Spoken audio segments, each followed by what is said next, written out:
मुझे मिटा हुआ समझ लिया गया, मेरी कहानी पर लाइन खींच दी गई, पर जिसे अंत समझा गया वो मेरी तैयारी थी। मैं हारा नहीं था, बस थका हुआ था।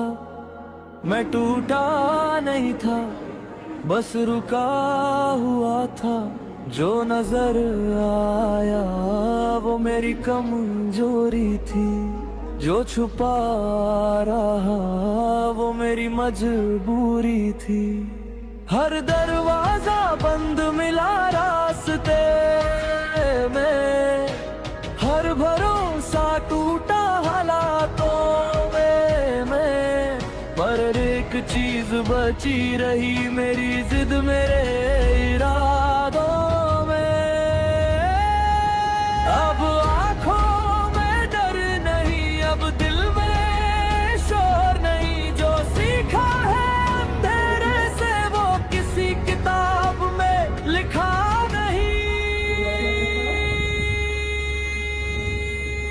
मैं लौट आया हूँ खुद से जीत कर, हर हार को सीने से सीख कर। जो कहते थे सब खत्म हो गया,